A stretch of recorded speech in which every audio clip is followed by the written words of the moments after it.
Voice reads whisper, ancient scrolls unfold, prophets penned the story, truth written in gold. Man of sorrows, acquainted with grief, despised and rejected, no relief. Silent like a lamb, slaughtered for the guilt. Crimson rivers flow when the temples tilt. By his stripes we healed, wounds bore the cost. Pierced for transgressions, the lost and lost. Who believed the report? The arms stretched wide, roots in dry ground, no beauty to pride. Isaiah saw him, the servant who bled, took on the weight where the guilty tread. Proof in the pain, prophecy true. He died, he rose, now life's renewed. Laid on him the iniquity of us all, crushed for the sins, her redemption's call. No deceit in his mouth, no violence in his hand. The innocent lamb fulfilling God's plan. Grave with the wicked, rich in his death. The world turned dark at his final breath. Prolonged his days, he shall see his seed. Victory written where the scars would bleed.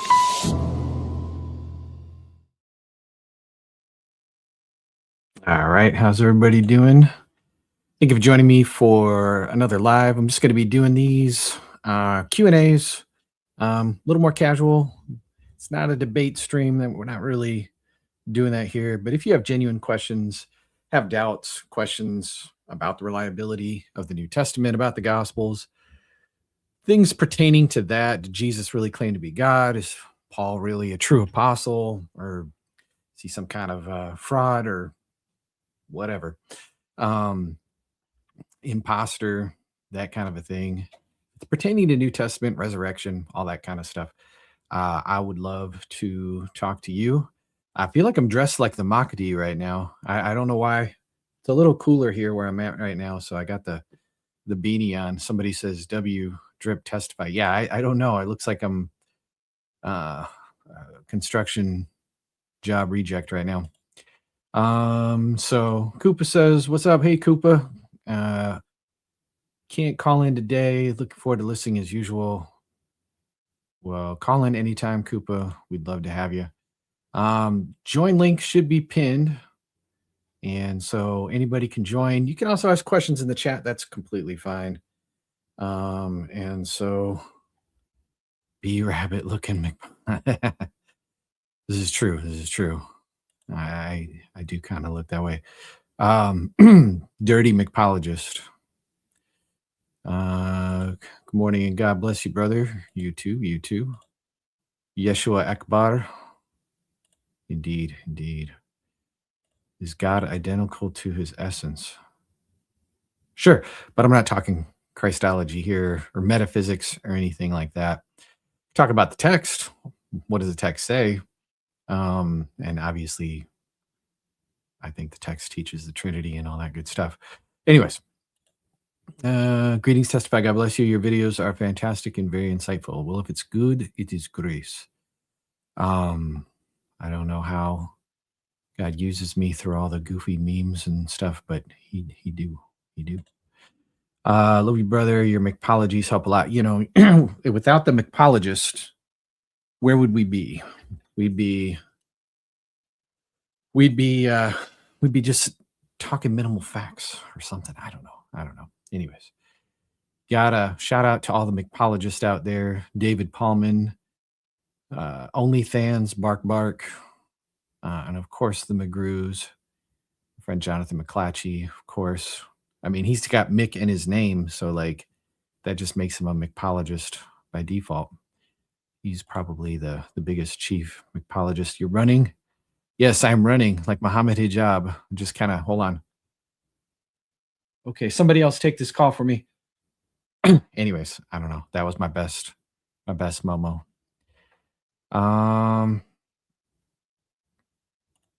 Greetings. Your videos are being translated to Turkish. Praise God. They need it over there. Have you done a video on hijab's latest running yet? I don't get into the Dawa drama, but it is pretty funny. It's I thought like nobody could outdo Sheikh Uthman with the just the Dawa fail 2026, and then Muhammad Hijab just swooped in and is just grabbing the torch, and so it's pretty amazing. It's pretty amazing. All right, A couple good questions here. How to explain the resurrection in the simplest way to an ignorant feller? And so let me give you this is one of the criticisms that us apologists, us maximalists get is you can't really make a resurrection case like an elevator pitch like you could with minimal facts. Minimal facts, you would say something like, there's this basically all critical scholars are in agreement that the disciples at least believed they experienced some kind of appearances of the resurrected Jesus. And they base this off of something that Paul talks about in an early creed in 1 Corinthians 15. And then they just kind of go on to say that these appearances are early and they're, experienced by the 12, by Peter, by even Paul himself. And, you can't really hallucinate group appearances. Therefore, the best explanation is Jesus really rose from the dead. I mean, that's just a very poor, off the top of my head, elevator pitch of minimal facts. And people say, well, you can't do that as a maximalist because you have to argue for all the historical reliability of the Gospels first and all that other stuff. And that's not necessarily true. What you could do, and what I would do if I just had to explain the resurrection briefly in a simple form, is I would just say the four Gospels talk about how Jesus appeared to his disciples. He ate with them. He drank with them. He invited people to touch him. These were group experiences. These aren't the kind of things that you could easily be mistaken about. And the content or the context of the claims that they made that we read about in the book of Acts, that they were willing to undergo labors, dangers, suffering, persecution, and even in some cases martyrdom for what they claimed. And so the content of the claim means that it's unlikely that they were mistaken, and the context of their claim makes it highly unlikely that they were lying. Now, of course, whether you do minimal facts or whether you do a maximal case, people are going to have questions. And so you just have to be ready for the follow-up. And so now someone might say, well, you can't just assume that the Gospels are reliable. Well, I'm not. I'm excited to have that conversation with them. So anyways, let's see. I have a question concerning the Gospel of John. How do you conciliate the timeline with John and the Synoptic Gospels, Matthew and Luke? In particular, the 3 visits to Jerusalem. 3 visits to Jerusalem. That's a pretty good question. Yeah. And so I'm going to answer this somewhat roundabout because I think it looks like if you're just reading Matthew and if you're just reading Mark, there's only an appearance or appearances maybe in Galilee and that's it. Whereas Luke, there's appearances in Jerusalem. And then in John, you see appearances in Galilee and Jerusalem. Okay. And so how would you like consolidate the timeline? That's a big question that would probably be a whole video. But we could talk about like perhaps the apparent contradiction there. And that might be helpful for some folks because people will ask that pretty often. But if you can say that there was appearances in both, then after that, it is just consolidating the timeline, if that makes sense. And so let me share my screen real quick here. Bring up helpful logos here. And so let's see, verse 6. Yeah. Okay. So we'll talk about like the first appearance. Was it in Jerusalem or was it in Galilee? Luke and John explicitly place Jesus's first appearance to the 11 in Jerusalem. And then, of course, like I said, John has appearances in both. Okay. And then Matthew and Mark emphasize a promised appearance in Galilee. And we see that in Mark 16, verses 8, where it says, and they went and fled from the tomb for trembling and astonishment. Oh, no, I got the wrong verse. One other verse ahead. But go tell the disciples and Peter that he is going before you to Galilee. There you will see him just as he told you. Right. Whereas Luke 24:6 says, he is not here, but has risen. Remember how he told you while he was still in Galilee that the Son of Man must be delivered into the hands of sinful men, so on and so forth. And then it talks about all these appearances in Jerusalem. Okay. And so I think these Jerusalem appearances would be first. And so Matthew and Mark, they emphasize the promised appearance in Galilee, but they never say that Jesus would only appear in Galilee or even first in Galilee. The command to go to Galilee isn't about, I believe it's about an appointed meeting. It's not necessarily the first resurrection appearance, okay? And disciples, when he talks about go and tell my disciples, I don't think that has to be limited to just the 12 or the 11, I guess, because Jesus had many disciples beyond the apostles. Luke 10 talks about 70, right? Luke 6:13 says that Jesus chose the 12 from among the apostles. Joseph of Arimathea is called a disciple in Matthew 27. So the word tell his disciples in Mark 16:7 and tell my brothers in Matthew 28:10 actually, I think, refers to a broader group of Jesus's followers. And then Matthew 28:16. Now, when this is exactly on the timeline, it doesn't say. A lot of people assume, well, this is the ascension. Matthew doesn't even talk about this being the ascension at all. So that's just kind of a leap. All right. But Matthew 28:16 says that the 11 went to Galilee, but it doesn't only mean that the 11 were present, because I think that's going to be the objection there. It's like, well, it can't just be this bigger group because it says the 11, right? It just says that the 11 were there, but that doesn't exclude others, right? This is where I actually think is like a prior appointment appearance to a larger group that Paul talks about in 1 Corinthians 15, verse 6, right? Where he talks about the 500. Because if you think about it, Jesus appearing to 500 in Jerusalem, that's going to be a problem. Okay. Jerusalem is obviously like tons and tons of people, lots of enemies and different things like that. That's where Jesus is crucified. But if he goes somewhere to Galilee, the region where he spent a lot of time preaching the gospel, and it's more rural and all that other kind of stuff, and there is like even like a mountain kind of area, it makes a whole lot of sense for him to make that appearance there, right? And so I think this was a meeting that was kind of like a larger, like an appointment. And so like, but I think he also appears without prior appointment, right? And I think that's what a lot of these appearances are in Luke 24. So this would explain why Jesus could appear to the 11 in Jerusalem first, but then later appear to a larger group in Galilee. So Luke and John give us the first appearance to the 11 in Jerusalem.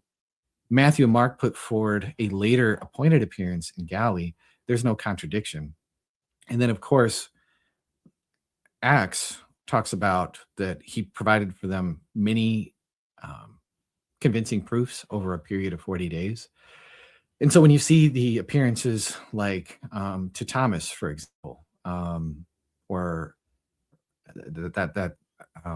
or excuse me, I meant to say the Galilee seashore. That could be one of those Galilee appearances, like that seems to be completely without prior appointment. When exactly that happened in the timeline doesn't really specify. Obviously, it would be after the initial appearances, right? And so a really good book is, let me find it off the shelf. I'll just get up and grab it real quick. 1 second. All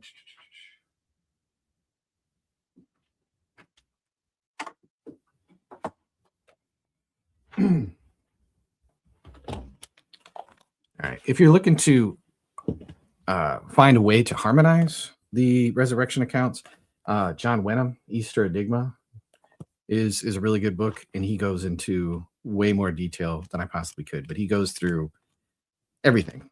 And yeah, it's a proposal. He's not saying it's like these are the only answers, but it's a good short little book. It's only 100 some pages. I mean, with appendixes, it's like over 130. But yeah, anyways, so there you go. Hopefully that helps a little bit. What I should do is just kind of do a longer video. I don't know how I would go about doing that, since usually my videos are shorter. I don't know if that'd be like something I just walk through with some slides where I just have like it all prepared, mapped out of kind of how I would reconstruct it, right? But it's anytime that you're doing this kind of stuff with harmonization. Now, harmonization is something that a lot of critical scholars, a lot of people just completely scoff at, is like that's some goofy apologist thing. But anybody outside of their little narrow fishbowl of New Testament scholarship and different things like that knows that we harmonize historical events all the time. And so if the Gospels didn't earn the right by being trustworthy in other ways that we could check them, then sure, harmonization would be a goofy apologist thing. Or if we're harmonizing the text in such a way that it's just like extremely ad hoc, extremely improbable, These are just like flat contradictions, not just apparent contradictions, but just cannot be reconciled at all. But we somehow just shove them together to make them fit. Well, yeah, that would be pretty pathetic. But I think that the New Testament has earned our trust. The Gospels have earned our trust. And so therefore, harmonization is just a standard good historical practice. So hopefully that helps a little bit. And so let me see what other questions that we have. What do you think the biggest argument against Islam is? The biggest argument? I mean, it's a good question. And so if you guys are watching, be sure to like, share if you're in a Discord group and you got people that you know have questions or different things like that. Let's see if we can get the views up, get the likes up and all that other stuff so that YouTube promotes the video. But anyways, what do I think the biggest argument against Islam is? I mean, gosh, there's so many arguments. I think the one that like negatively causes the most amount of doubts for those people, for people who claim to be Muslims, is just talking about Muhammad's character. And so I have a video where I talk about all of his revelations that conveniently get him more tail, so to speak, if you know what I'm talking about.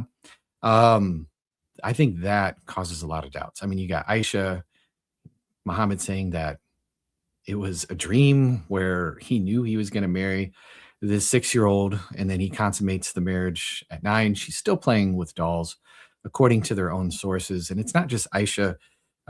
There's also the whole episode with Zainab and abolishing basically adoption through the process of marrying his adopted son's wife.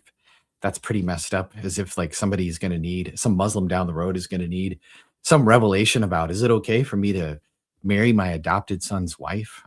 That's pretty ridiculous.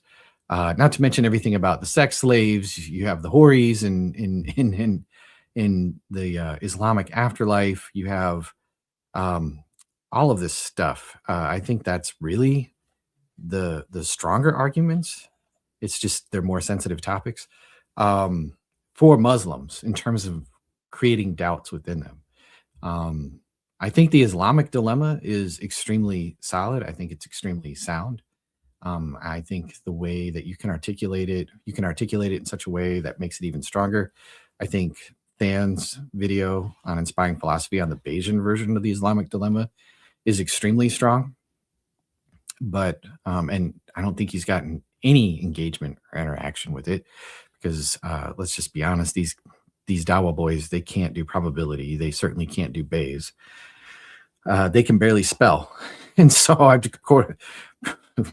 got a recent email from a guy that was like, some Muslim guy that was angry and like, bro could not even spell. And I know English is his first language because he's called it. But anyways, so yeah, I think the Islamic dilemma is really strong and I think it's sound. But I find for some reason, this is just my personal anecdotal experience, it just makes them defensive. I'm sure that it's gotten a lot of people out of Islam. But I think the character of Muhammad does that even stronger. And so maybe that's something we should focus on more when we're doing polemics with Muslims. You just have to do it in a careful way to where you're not just being incendiary like me with my videos depicting Muhammad as the Kumar Wojak. Maybe just take notes and ask him like, hey, does it bother you at all that, you know, Muhammad had this convenient revelation when he wanted to marry his adopted son's wife that it, you know, that he could abolish adoption and then go ahead and marry her and that would be okay, and that he could have 9 wives even though his other followers could only have 4, and that he permitted sex slavery and all this other stuff. Like, so yeah, I mean, I would think it would bother them, right? So anyways, all right. A lot of those gospels are written later. They don't have as much. Oh, okay. I think they're talking about the Apocryphal gospels. Yeah, there's the question. Why are some gospels denied by Christians like the Gospel of Thomas, Philip, and more? I mean, that's pretty simple. They are promoting, they're later. They're promoting completely different theologies than you would think. If something's later, it's probably not the original message, right? They have Gnostic traces. Okay, well, I seriously doubtful that Jesus was a Gnostic. Okay, like he's a first century Jew. He's probably not teaching Gnosticism. Okay, not to mention a lot of them, they have no historical grounding in them compared to the four gospels, right? And so Thomas is just a sayings gospel. It's got like 114 sayings, and there's nothing about, there's no historical rootedness to it, like whatsoever. And then you look at some of the other apocryphal gospels, and it's just these weird conversations going on. There's where, as you look at the four gospels, they have a lot of opportunities to blow it because they're mentioning historical figures, they're mentioning historical places, they're mentioning all kinds of like mundane details, um, small details that you couldn't just like easily look up using some kind of reference, okay, and different things like that. They're mentioning all kinds of obscure facts, not just like well-known facts, like yes, Pilate was in charge, and there was this guy Herod, and and these were the high priests. Like they don't just mention famous figures; they mention people that are not people that you could just, like I said, that are just well known, or not people that you could just look up. And there's all kinds of different things like that with geography and customs, even down to coins and different things like that. And so there's this historical rootedness to them that we can actually cross check that these other gospels don't provide, and they're giving us a completely different theology. So that's kind of the short answer in a nutshell. I do have a video where I walk through like what's wrong with all the apocryphal gospels, so you're welcome to check that out. But yeah, that's basically the short answer. So let's see. Will you be doing videos debunking the Talmud? Now, I notice, here's what I want to say about this. First of all, the Talmud is not just like another scripture, it's a bunch of rabbis who have different opinions, and they're arguing kind of about the law. And it's like reading Reddit from, you know, hundreds and hundreds and hundreds of years later, right? And some of these rabbis, they say some terrible things. They say some awful things. They say some awful things about Jesus. They say awful things about Mary. They say just other weird kind of things, and people seize upon that, and they just go into these big tirades as if this is what like all rabbinic Jews believe, and I don't think that's fair. I don't think, if we're going to criticize rabbinic Judaism, then let's just criticize the whole idea of the oral law, which is completely bunk. Like they have this idea that like Moses wasn't just given the written law, but there's also an oral law. Aish Mays, I hope that's how you say his name, Ash. I could be saying his name wrong. He's got some good videos talking about why the oral law is just basically completely made up for the rabbis to legitimize their own authority after the temple was destroyed. And basically, the priests are gone, and so we're going to kind of take over. But all of this, that's where I think the conversation should lie. I have done like a quick short on why I think the oral law is just completely man-made and false. But what I do notice is, like I said, people want to harp on the Talmud and the icky statements there. And sure, there are some people who are Jewish out there who say terrible things about Jesus. But what I notice is people are like, oh, you've done all this debunking of Islam. Now go after the Jews. And usually it's your Candace Owens fans, it's your Nick Fuentes fans, it's your Groypers who just really like their anti-Semitic itch scratched. And I don't roll that way. So I think it's weird. I think you guys are creepy. And if that loses me subscribers, I don't really care. Y'all are weird. Okay. Does that mean that I'm like this big time Christian Zionist either? No, it doesn't mean that either.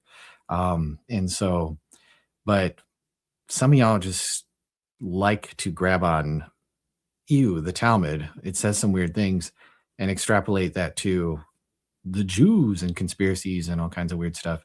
And I just honestly, that scene just makes me sick. So I don't think that's necessarily what you're doing there, Luke Crusader, but that is what I see a lot in my comment section. Anytime I made one video, for instance, on Hosea, where it talks about this prophecy where in the future they're going to seek David their king.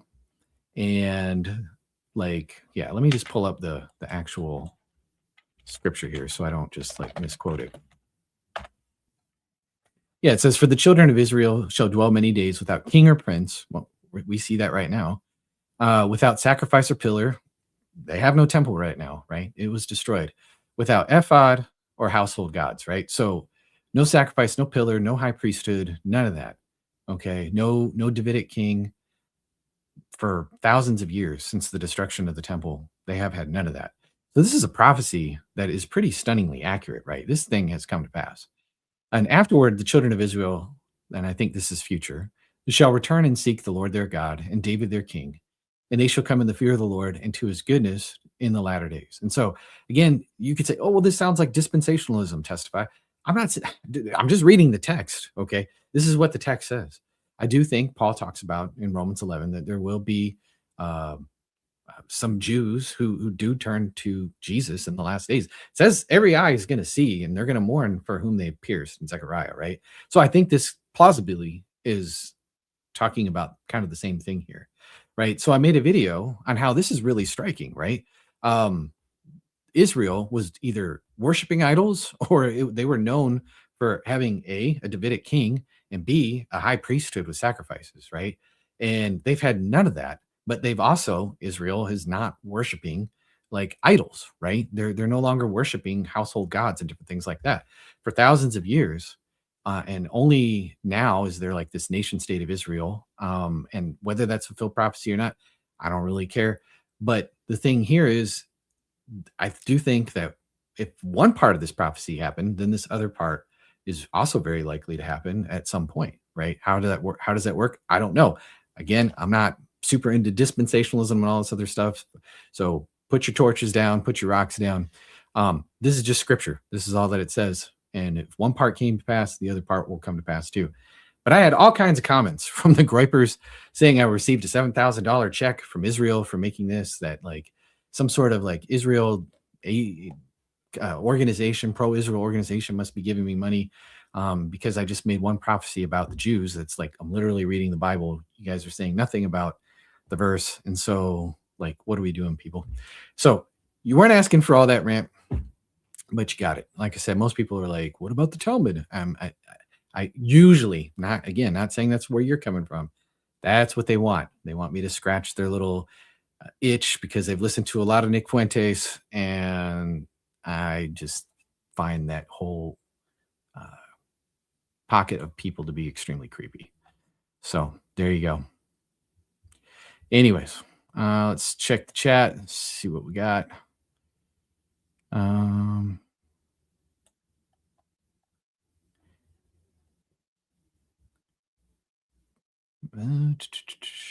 Not seeing, just kind of people chatting amongst themselves at the moment. All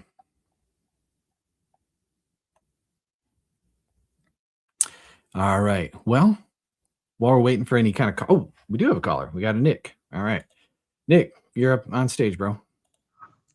Hey, how are you doing? I'm all right. How's it going?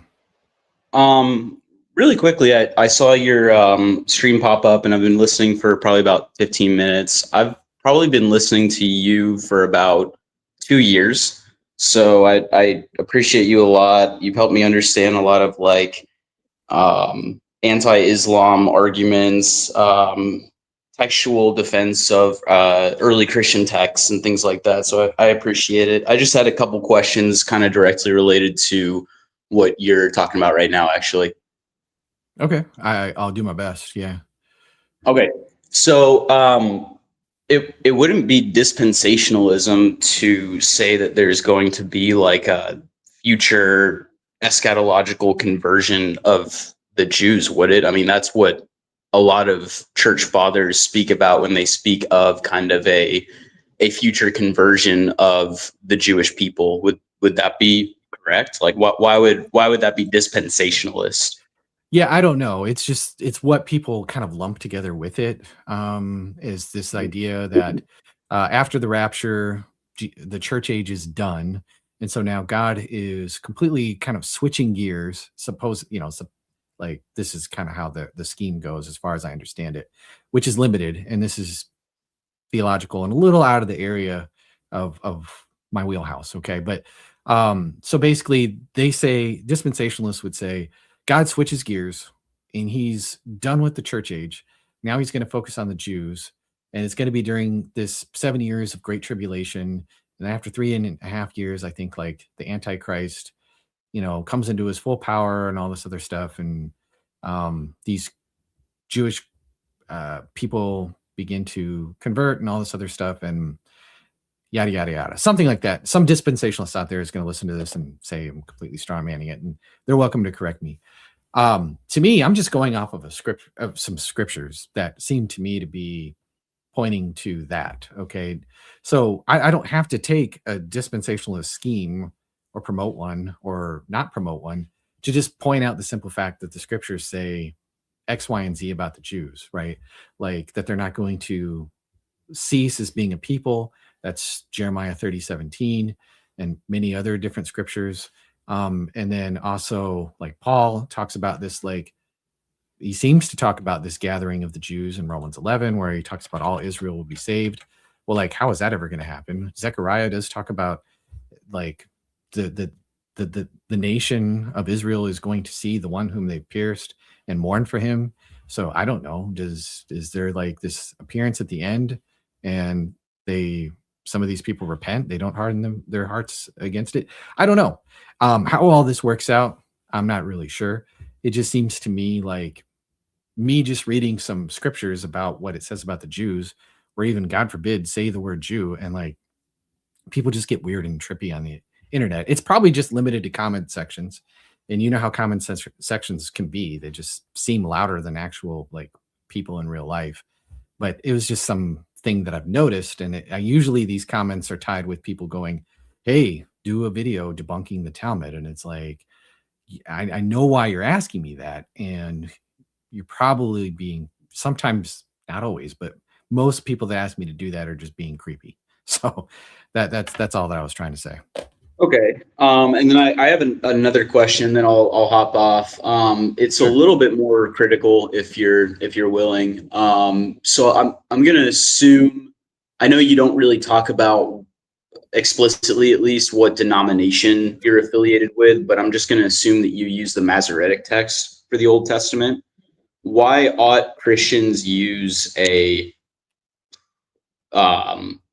text that, especially if you look at early church fathers like St. Justin Martyr or someone like St. Irenaeus, they talk about how the Hebrew text of the Jews, the Proto-Masoretic text, was already being tampered with in that day.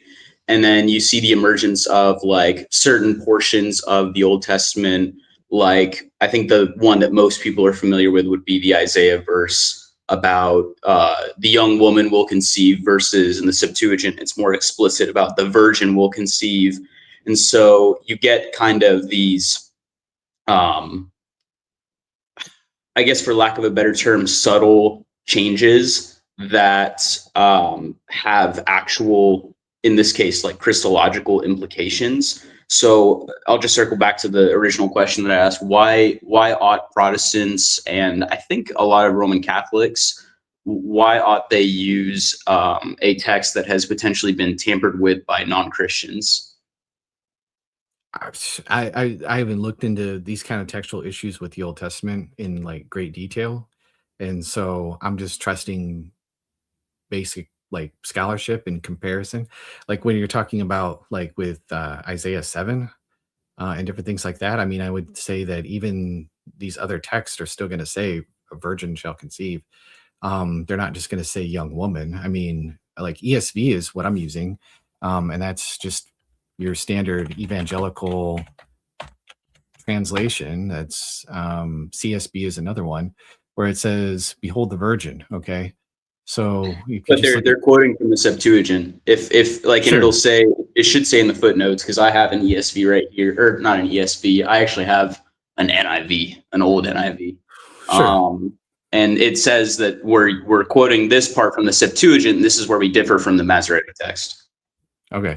Yeah, again, it's not something that I've really looked into with Old Testament stuff, like the debate or the stream is. I've looked into New Testament historicity. That is where I spend the vast majority of my time. Yeah, forgive me if I'm going off topic. No, you're totally fine. So I haven't looked into these issues. I'm not really too worried about final it. Thing. Yeah, sure. Sorry for interrupting. One final thing that I would say is very important. And again, forgive me if I'm going off topic, but the New Testament authors overwhelmingly, as I'm sure you're familiar, cite the Septuagint over the Hebrew text, over like a Proto-Masoretic text. Not always. And so Matthew does cite a Hebrew text in 8:17. So they don't always do that. Neither does it's John. The overwhelming, I think, like 80%, 85%. You're probably right about that. Yeah. So you're probably right about that. To me, we just have so many resources to go back to get to the original text and even the words and what they mean and different things like that. And so even for something like a young woman, or is it a virgin shall conceive, we still can look and compare how this word is used in other places all throughout the Old Testament, and all throughout the Old Testament it's consistently used as virgin. And so it's kind of like, even if I grant that this translation has been like possibly noodled with, which I'm not sure, because again, I haven't looked into this, so I don't really have like complete evidence to trust your claim here. I'm not saying that you're wrong or right. I can still check it in other ways and still come to the conservative kind of conclusion. You know what I'm saying? So it's not like a worry of mine or something like that. Yeah, fair enough. And one final thing that I hope I'm not misrepresenting this, but like even in, I think it's Psalm, I forget the exact numbering of the Psalm because the Septuagint has a different numbering, but I'm sure you're familiar with the Psalm where it goes like, they pierced his hands and his feet. And in the Masoretic text, it'll say something like a lion. They're at my hands and feet. I mean, well, a lion's not just licking your hands. If you're surrounded by your enemies, and if they're biting your hands, so even if I grant like somebody like Rabbi Tobias Singer that, and he's going to say, well, the Christians are the ones who interpolated that and all this other stuff, that still doesn't do away with like the force of the argument that I can make from Psalm 22 on a number of different grounds. And so that's fair enough. Yeah. So it's kind of like, if there was some stakes involved in what you're talking about, maybe I'd be interested in going back and like researching it. I think the bigger stake is the canon.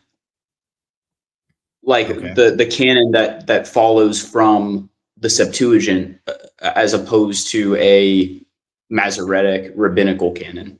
So that's the real, like, that's the bigger issue for me. And I apologize. I don't want to get off topic. I know this isn't necessarily like a quote unquote like debate stream or whatever. You're good. You're totally fine. As far as like, yeah, again, it's just probably outside of the scope of what I'm trying to do with just New Testament reliability. That's literally the stream. So I probably would move on, but yeah, I don't know in terms of like the canon and different things like that. That's can I ask one question about New Testament reliability? Yeah, 100%. So obviously, I'm sure you're familiar with a lot of like modern textual critics will point to like sorry, like clicked on my phone real quick. Sorry about that. Like a post Second Temple destruction dating for things like Matthew, Mark, and Luke specifically. Mm-hmm. What are and it's been a while since I've watched one of your videos, so I apologize, but do you have any good resources for kind of referring me to some good arguments, whether from history or in the text itself, that would to an early dating? Yeah, so most scholars are going to say that Luke is dependent on Mark. And so he must, if he depends on Mark, he must predate Mark. And then same thing, obviously, the author of Acts is the author of Luke, right? They're going to agree to that. And so this is an argument that convinced Adolf Harnack, who was not a conservative scholar by any stretch of the imagination, that Luke Acts was written before 62 AD, is because of it ends with just the imprisonment of Paul. And some people will say, well, this is just an argument from silence, because what I'm saying is it'd be kind of weird to end there, right? You have all this buildup of Paul going to before the high priest, and then before Felix and Agrippa and all of these different people, and then he is sent off to Rome to appear before Caesar, and then the story just drops there. It's a strange place for the story to drop, and so that's not an argument from silence. It's an argument from the purpose of the book. Luke loves court scenes. He records multiple court scenes. And then you're going to tell me that the most important court scene is just completely left off. That doesn't really make a whole lot of sense. And so to me, that's the strongest, one of the stronger arguments that you could make for the early dating of Luke Acts. And again, dominoes fall from there. And so that, so that's basically how I would argue that Acts is probably 62. The original Luke could have been like late 50s, very early 60s. Mark would probably have to be in the 50s if Luke is using Mark as a source whatsoever. And then Matthew and Luke do have some shared material, so that material must exist before then. So Matthew must have been probably before then as well, unless it's just like a oral tradition or something like that they're sharing. But either way, it's really easy to push these gospels earlier. Now, the more important question, I think, is it's not just like when are these texts written, but are they actually reliable? That's the more important question, because you could have an early text that's full of a bunch of fables, or you could have a later text that's at least, even if we grant like the skeptics assumption, like say we grant Bart Ehrman that Luke Acts was written in 85, that's still within living memory, right? That's nothing crazy like some of the recent critics who try to say that Luke is written like in the early 2nd century, which I think is completely whack for a number of different reasons. And so, but yeah, does that make sense? Yeah, I think, would it be a good argument to say that in terms of reliability, because it was conciliarly accepted by the early church, that it would in fact be a part of the New Testament scriptures? Because I would say, I think Irenaeus, in one of the books in Against Heresies, talks about how part of the reason why they knew the Gospel of John, I think it's Irenaeus, part of the reason they knew the Gospel of John was reliable is because they went to all the churches that John set up, and they confirmed that this was in fact the Gospel of John. I don't know the reference that you're referring to. I do know that Tertullian, in his argument against Marcion, says that like you have a gospel that won't even hold its neck up erect, right? He's basically saying we apostolic churches never accepted any kind of anonymous gospels. That's just not what we've done. Like that's so Tertullian is Tertullian is pretty close up. I mean, it's still 3rd century, but it's early 3rd century. And he's talking about what the apostolic churches know or their practice. And Tertullian's a lawyer, so you would think he's not just making something up because he really likes these gospels theologically and he doesn't like the Gnostic gospels or something like that. And so that might be somewhat what you're thinking of. Other than that, I don't know what quote you're. And then this is my one final question, and I promise I'm going to hop off. Is the biggest presupposition that a lot of like atheists / agnostic, non-Christian scholars have with the dating of the New Testament the fact that Christ prophesizes the destruction of the Second Temple, and so they already have the presupposition that this can't be prophetic, so it has to be post Second Temple destruction. Is that what they're kind of going with? I'm not really familiar with any major arguments. Yeah, some of them do make that argument. They'll say that it's more than just that, but then when you actually sit down and read these scholars, that is like their number one reason. So it does seem to be like a anti-supernaturalist bias that they just assume prophecy isn't a thing. But it's kind of strange because, like, I don't know. I mean, there was a guy in '66 who prophesied. Josephus talks about him. I think his name was Ananus, who was a priest who supposedly prophesied the destruction of the temple. Obviously, that's 4 years, before the fact. I think he could see the writing on the wall. Yeah, that's probably after the revolt had already started. And yeah. It's kind of like it's getting to that point. And so it is kind of a silly argument, because even like some of the stuff that happens, like like he says, like Jesus says, pray that this doesn't happen in winter. Well, it happened in the spring, right? And different things like that. And so it's kind of weird to put those words in his mouth for things like that. So yeah, again, just to answer the question more directly, I do think that that's part of what's going on for sure is a bias against prophecy. Honestly, I just don't think it's taking the arguments that seriously that Harnack raises. And again, Harnack is not a supernaturalist. Like he's an extremely liberal Christian, and so yeah, I just don't think they've really grappled with those arguments very well, and they just kind of brush them aside. But again, most people, they don't date the Gospels passed within the lifetime of the apostles anyways. So it doesn't really matter to me a whole lot, because none of them on their scheme are so late that you couldn't say they go back to eyewitnesses, unless you take like the extreme position of like some of the stuff you see on like Myth Vision or stuff like that, where it's like Marcion wrote the first gospel. Like that's the OG gospel. Or the author of Acts used Josephus as a source in the 2nd century. But those arguments are just garbage, for reasons I've gone through in other videos. And so. Yep. Thank you for your time. Yeah, no problem, Nick. I appreciate you coming up. Take care. All right. Abashek. Abashek, am I saying that right?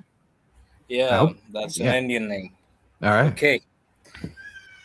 Yeah, I just have a lot of question about Christianity. Actually, I'm a Christian myself, but recently my dad died, so I have a very fresh doubts that I have come up. Okay. So could you help me with that? I can do my best if it's related to New Testament, because I want to stay topic with the stream. Yeah. Okay. But if it's not, if it's another area, I can refer you to some folks that will help you for sure. So you're going to get help either way. Okay. Yeah. Sure. Okay. It is big. Yeah, it can be if it is a New Testament reliability. Yeah. Sure. Can you tell me about this? That how accurate is the Testament of John? How John accurately it describes? Yeah, I mean, if you want, I can run you through some evidences for the reliability of John. Okay. Yeah, please. Yeah, sure. Let me pull something up here real quick. Just got to find the right one.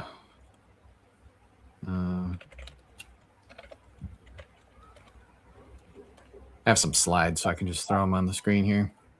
Yeah, sure. Yeah, I'm sorry. I'm very sorry to hear that about your father. Yeah, he was a pastor. Oh, he was a very great man of God. Well, he lived a good life. He's rejoicing right now, brother. Yeah, but I there are doubts about naturalism and stuff, and I cannot comprehend my mind about. So yeah, that is tough. No, you're totally fine. You're totally fine. Okay, so I'm going to give you just a tip of the iceberg, okay? But I can refer you to some materials afterwards.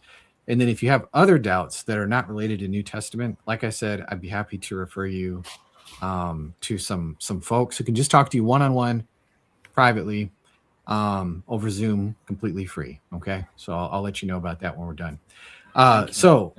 First of all, John, the author, claims to be an eyewitness, right? And claims to be the author. John 21:24, it says, this is the disciple who is bearing witness, who has written these things, and we know his testimony is true.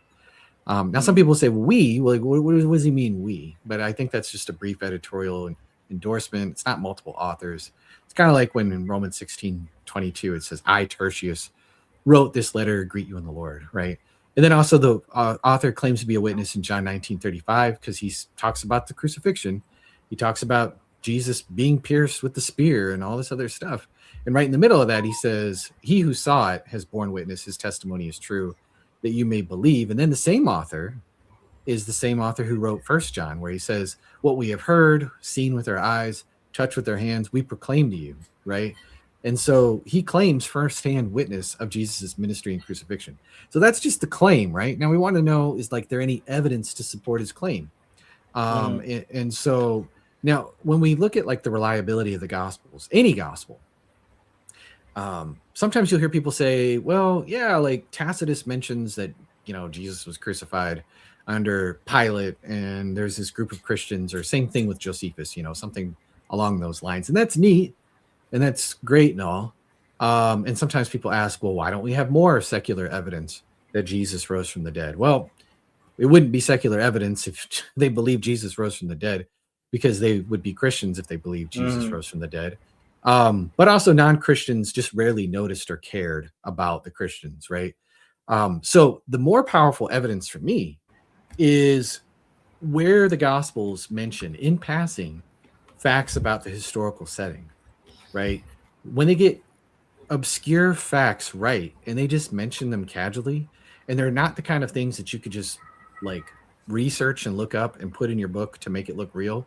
But because again, they didn't have Google, right? They didn't have Wikipedia, they didn't have Chat GPT. So what we find out is that John, he gets difficult things right. So an example of this is a statement in John 1:46 where Nathanael says, can anything good come out of Nazareth? It's like, dude, like, what's your problem with Nazareth? Like why has Nazareth got this bad reputation, right? And then we also see the same kind of thing reflected in John 7:52, where the Pharisees are like, no prophet arises from Galilee, which is not even correct. That's actually where Amos was from. But anyways, this reflects Judean contempt, because these are people in Judea, different part of the region, right? Southern region. Okay. And they're like, Galileans, they're evil people, they're peasants. But it's like, what's the deal with that? What's up with that? Well, we actually have a confirmation of this negative attitude towards Galileans found in the Babylonian Talmud.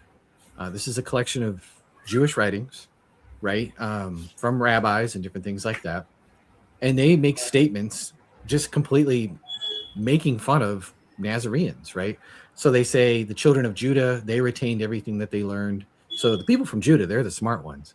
But the Galileans, they didn't. Like, they're dumb, they're slow, right? They also say the Galileans have many teachers and didn't retain anything. So again, they're saying they're stupid. Thou Galilean fool, did not our sages say thou should not converse much with a woman? So like here they're calling Galileans fools, right? So the scholar J.B. Lightfoot says foolish Galilean was the inevitable address when a Galilean appeared. They're just known as being kind of bozos, right? And so what we find here is that this reputation for Galileans is like subtly, just kind of casually mentioned by John. But when we look at history outside of the New Testament, we find that this same attitude towards people from Galilee, from Nazareth, as being like really, really low, right? This prejudice. Another example, John gets dates and details right. So in John chapter 2, verse 20, Jesus had just cleansed the temple, and they're like, dude, what gives you the right to do that? Who gave you the authority to cleanse the temple? And they say, Jesus says, hey, if you destroy this temple, I'll raise it up in 3 days. Now, of course, he's referring to his body, but they don't understand that. And there's this common misunderstanding when you read the Gospel of John. Jesus says something and it goes over their head. But anyways, Jesus, or the Jews say to Jesus, it has taken 46 years to build this temple. You're going to raise it up in 3 days? Well, if we actually look back in history, we can cross-check this, right? And so Herod begins the construction of the temple in 18 BC. This is according to the Jewish historian Josephus in his Antiquities, and I have the reference right there. And I can refer you to a video where I have all the slides. You can look all this stuff up on your own. So calculating from this date, Jesus' first confrontation in the temple at the beginning of his public ministry took place at around 27 to 28 AD. Well, that's kind of neat, right? But when you compare Luke chapter 3 and verse 1, Luke, not obviously copying John here, just kind of offhandedly mentions that Jesus began his ministry in the 15th year of Tiberius Caesar. So we also find out from Suetonius, a Roman historian, that Augustus died in AD 14, but Tiberius had been his co-regent, like his co-ruler, since AD 12, and his reign is often dated earlier to that point. And lo and behold, we have that same date, right? And so this puts John the Baptist's public ministry in the 26-27 period, just before the date that John indirectly discloses for Jesus' exchange with the Jews about the temple. So Jesus' public ministry begins just as the time that Jesus shuts down. So think about what we have here. We got Suetonius, we got Luke, we got Josephus, and we got John, all of them converging on the same date, the same time, and they fit perfectly. Okay, right? But it can also be possible that they have some historicity, but they also have some legend mixed with it. Yeah, no, that's a really good.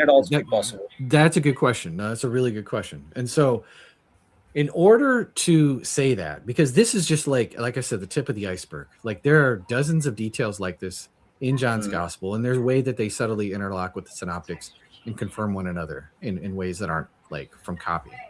Okay, so when you have lots of these things over and over and over, that tells you what the author is like. That tells you that the author is close up to the facts, that he's knowledgeable, and that he's trying to get things right? Like that he's an honest person, that he's close up to the facts, scrupulous, all of those things. Okay, so what you have to posit is that yes, he's right about a lot of mundane, normal historical things, but then right when we want to say he's making something up, like the feeding of the 5,000 or Jesus turning water into wine or something like that, that's just him making stuff up. But that's like not a very unified picture of the author at all, right? Because like one minute he's being super honest, and the next minute he's just like telling you tall tales. He's kind of almost like schizophrenic. But I think we can even do a little bit better than that, because a lot of the miracle testimonies take place right where we find things like a lot of the miracle testimonies take place right in a cluster of historical rootedness, if you will, right? Like, for example, this is another kind of evidence. It's called undesigned coincidences, right? I mean, if you follow my channel, you might be familiar with what I'm talking about. Yes. But right with the feeding of the 5,000, right? Jesus turns to Philip, says, "Where can we buy bread for the crowd?" But if you think about it, like, who the heck is Philip? He's not main character, right? Why doesn't he ask Peter or John or James or Matthew or Judas who kept the money, right? Why, out of all people, would he ask Philip? But in another offhanded comment in John chapter 1 in verse 44 and then 12:21, we find out that Philip and Andrew were actually from Bethsaida. Well, and in another place in Luke chapter 9 and verse 10, Luke doesn't mention Jesus turning to Philip and asking the question at all. And John doesn't mention the location of the feeding of the 5,000, but Luke tells us that the feeding of the 5,000 took place in Bethsaida, right? And so it actually makes sense that Jesus would turn to a local guy and ask him where could he find bread, because, like, yeah, like he knows where the bread shops are, right? And so this is in the middle of a miracle story, right? And there's not just like one, there's a bunch of these clustered in the feeding of the 5,000. So another example is in Mark chapter 6:39. Only Mark notices the detail that the people sat down in green grass. He's the one who goes out of his way and specifies it. Mark also mentions that there was many people coming and going, so they didn't even have time to eat. So he mentions two details here. There's green grass and there's a ton of people coming and going, but he doesn't explain why these details matter at all. And actually, grass in the region, in that particular area, is often brown. It's only usually in the springtime or late fall that the grass is actually green. And you can actually see this chart This is the rain precipitation in millimeters in the time. And so John tells us that the Passover was near in John chapter 6 and verse 4. And this detail about the Passover being near is only found in John's gospel. So I don't think John is like reading Mark and going, okay, the grass is green. Okay, it must be Passover. I'm going to include that it was Passover. But the springtime reference explains the crowds, because there's people coming, pilgrims from all over the diaspora coming to celebrate the Passover. And then also it explains the green grass, right? And then also John mentions that the boy who had the loaves, his loaves were barley loaves. Well, when does the barley harvest happen? It happens in the spring. So all of these things kind of fit together naturally in a way that looks completely undesigned. And again, this is smack dab in a miracle account, right? Does that make sense? Yeah. And so it looks like John isn't just being honest, like when he's talking about Jesus cracking a whip and driving people out of a temple, and like he gets these facts right about, when the temple was built and all that other stuff, and how long it took and all this, but it also smack dab in the middle of a miracle story itself. Uh-huh. Yeah. Yeah, that seems good. Yeah. That connects well. I know that things, but there are, in this particular situation, I'm just having doubt in almost everything. So yeah, it's good to freshly have something. Yeah, it's good. Yeah, let me show you. Let me share another one with you real quick. So in Mark chapter 10, verse 46 through 48, we read about Bartimaeus, right? He's a blind guy, and he cries out, "Jesus, Son of David, have mercy on me." Well, how that does raise a question, like how could he know that Jesus could heal blind people? Because when you're reading Mark and you're reading the synoptics, most of the healings are taking place in Galilee, right? And the only other time that we have a blind guy healed is in Galilee, days away, right? And Jericho is closer to Jerusalem, right? It's kind of far away. So how would Bartimaeus know that Jesus had the power to heal the blind? There's no reason that he should have heard firsthand about any of these healings, and it's particularly about healing from the blind. So something closer to Jericho must have happened. Well, John chapter 9 records the healing of the blind man that happened in Jerusalem, right? He goes down and washes his eyes in the pools of Siloam. Jesus puts mud in his eyes, the story and all that other stuff. Yes. And then in John chapter 11 and verse 37, it talks about the people were still saying, here in Jerusalem, could not he who opened the eyes of the blind also have kept this man from dying? And so the miracle was recent. It was well known in that region. And John's account perfectly explains Mark's detail, right? This is exactly how he would know. So again, this is just another detail that certainly looks like eyewitness testimony, right smack dab in like two healing accounts. And so they fit. Does that make sense? Yeah, sure. And so again, I know it's difficult, especially, I've lost my mom when right before my first son was born. This is like 20 years ago. Thus the gray beard, right? And so anyways, I understand that it's hard, it's difficult, and it could be like an emotional roller coaster, and it could bring, doubts. For me, it didn't cause like doubts about is Christianity true or anything like that, but it did kind of make me like question some other things, and I won't get into all that. Yeah, I get that, but when you see the dead body of your loved one, it's only two possible reasons. Because you don't see the spirit leaving his body, you don't see the heavens, you don't see anything else. You just see a dead body. Only a rational mind can say the naturalism is true. This is the end. This is something that you can ponder upon. That is the truth. So the rational mind always goes into the naturalism. So that was my doubt. That is the naturalism is true, or I know that that isn't your topic. So no, you're good. I you're didn't good. ask you that. No, you're totally fine. What I'm saying is I can empathize with you. I totally understand. Sure. Or not totally understand. How could I completely understand? Nobody can, because everybody's experience is different. But my heart goes out to you. So what I would say, Abashek, we do have let me pull something up and show you. Oops, that is not it. Went to the wrong thing. Let me switch tabs real quick. So I am part of a ministry of volunteers. It's totally free, called talkaboutdoubts.com.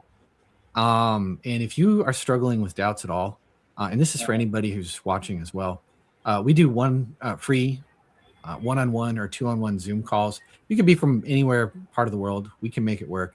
You just come and fill out the form and talk about what kind of doubts that you're having. And we can sit down and talk to you. We could do multiple sessions if you need it. And we have people who are from all kinds of backgrounds. They can talk to you about the problem of evil and suffering. Like this guy, Doug Grutheis, is a philosopher at Denver Seminary. I think he's still at Denver Seminary. And he, somebody like himself can sit down and talk to you, right? Maybe you need more evidence for the reliability of the New Testament. Well, me and my friend Jonathan McClatchy can sit down and talk to you about that. And we have people from all kinds of different academic backgrounds or just backgrounds of research. Like, I don't have a degree like some of these people do. They have PhDs. I'm just kind of a self-learner. But we would love to talk to you and walk you through this. And we even have like an emotional support group that meets every week.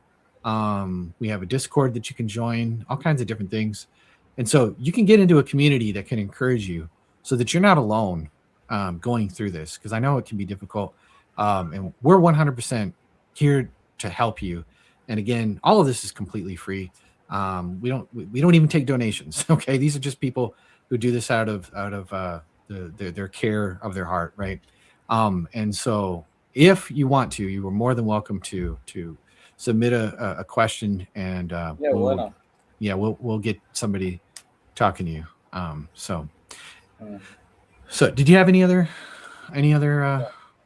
else for me? Thank you so much for your time. Thank you. Do you mind is this okay? It would be okay if I prayed for you? Yeah, sure. Okay. Father, I thank you for my brother here. And I know that it's difficult losing somebody so close to you. And I thank you for his father's faithfulness to pastor. And this isn't just a loss for him. This is a loss for a congregation. And so I pray that you comfort them by the Holy Spirit.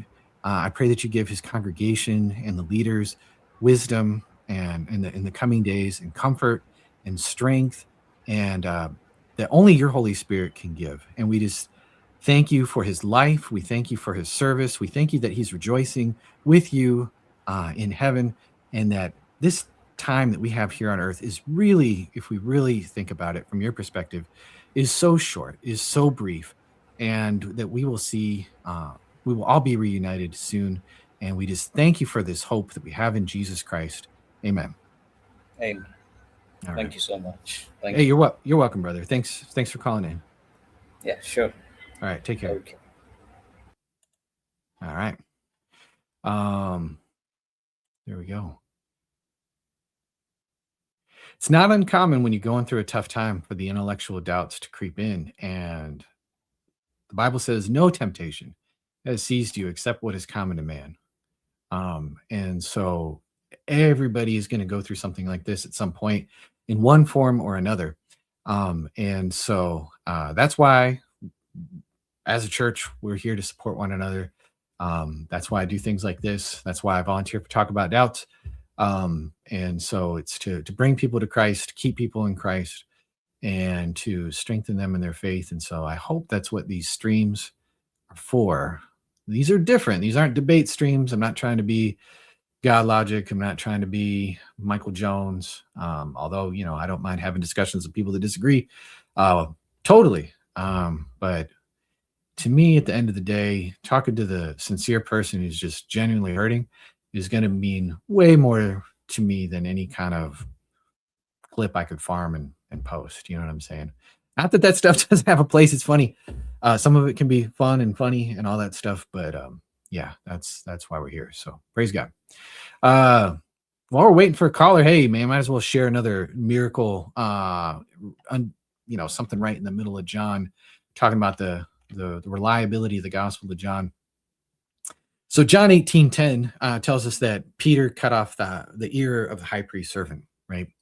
And then in John 18:36, Jesus also tells Pilate, if my kingdom were of this world, my servants would have been fighting, that I might not be delivered over to the Jews. What, Jesus? Also, I don't know if you guys can see this picture, but what is bro doing here? I don't know if this was AI. I got this off the internet, or if just the artist has a really good sense of humor, but this is funny. Anyways, hope you guys can see the face here. I don't know if I can zoom in or what.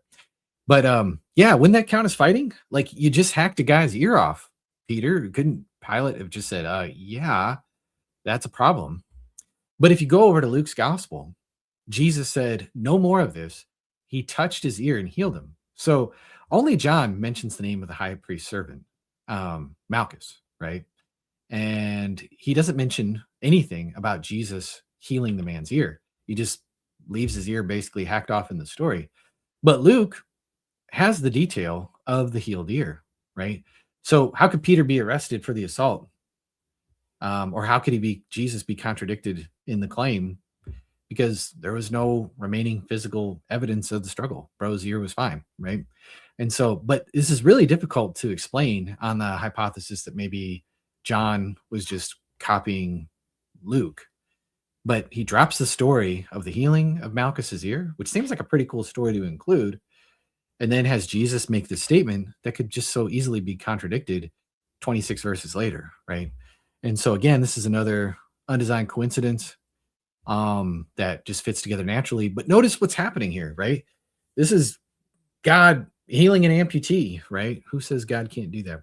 It looks like Jesus did, and these fit together just really, really well. And so it makes sense to me that this is eyewitness testimony. So anyways, again, get the likes up if you guys are enjoying this. I hope this is helpful. If we have a little flock at the beginning, that's totally fine. I hope this stuff does grow. I will have guests. Jonathan has been on before. Than has been on before. I may interview scholars at some point. I may have other apologists on. We might just review some videos, do a little response, things like that for some of these. And so hopefully this will grow. But this is something I'm going to commit to doing a little bit more. I know I've been kind of hot and cold with it, because I've just tried to find the right format, but I've just accepted that I just like talking about the New Testament stuff the most. And so keep up the work, Redeemed Ankh. Thank you, LL Cool Ray. I will keep it up. Buddy got suplexed. He did, man. I don't know what's going on, but he looks like he's getting suplexed. So yeah, it's some wild stuff. Somebody asked, Wee Huff, isn't it? Wee Huff is. I don't know how many of the calls he takes, but I've been on a panel with Wes Huff for Talk About Doubts. You can go back on the Talk About Doubts YouTube channel. Me and Wes, because we're boys. I'm basically, like the whole 6 degrees of separation from anybody. Me and Joe Rogan are practically buddies at this point. No, I'm just kidding. But yeah, Wes is one of the scholars. We got a lot of really cool people. Tim McGrew, if you don't know who he is the OG McPologist. Knows a lot about New Testament stuff, knows a ton about Bayesian epistemology, knows a lot about history of philosophy of science, and just a wealth of information. He is the man who will give you a bazillion old books that you could read for free that are public domain and that will give you the big brain. But yeah, we have people from all kinds of fields. Like I said, Douglas Groothuis, Denver Seminary. We got Luke Barnes, who is an astrophysicist and a professor in Australia. Put another shrimp on the barbie. Anyways, that's terrible. Dr. Braxton Hunter, you may have seen him from Trinity Radio, his YouTube channel. Guillaume Biom, he's the evil French Calvinist. He's there. And we just got lots and lots of others. Dr. Casey Luskin, you may know him from the Discovery Institute. Dr. Titus Kennedy, you may know him. He's an archaeologist. He's been on like Sean McDowell many times, and on and on it goes. So yeah, lots of good people. It's a cool thing to be a part of and see people kind of get their eyes open to all the good evidence. And we work with anybody. You don't have to be a Christian. You could be an ex-Christian and just be like, well, maybe I was a little too hasty. You could be somebody who's just an honest seeker. You're like, well, I hope Christianity is true. I'd like to give my head some reasons to believe it. I just don't see any. Can you show me? And we could definitely give you the, we can break it down for you. The Canadian Apologist Cinematic Universe. Yes. What's that about, eh? What's that about, eh? All right. Well, we don't have any callers, and I don't have tons and tons of questions in the chat. So if you guys got questions, ask them. I'm going to give you guys some time. Maybe we'll head over to YouTube and see what we can find here. What we could find. Some Bart Ehrman shorts maybe or something. I don't know. Bart D. Ehrman. Guys can see from my home feed what I'm watching here. Probably find some shorts in case somebody calls. Last time we went through a short was the Marcionites. That was fun. I don't know if we go to that well again. But yeah, let's see.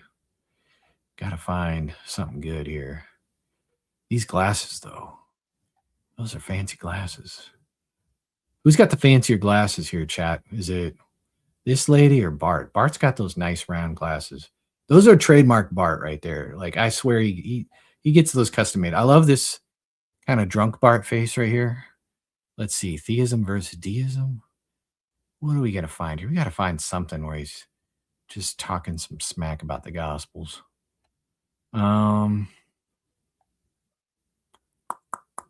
Truth about the atonement. I don't want to hear you theologize, Bart. You ain't got no theology for me. Job's frightful encounter. Okay, well he's getting all kinds of stuff.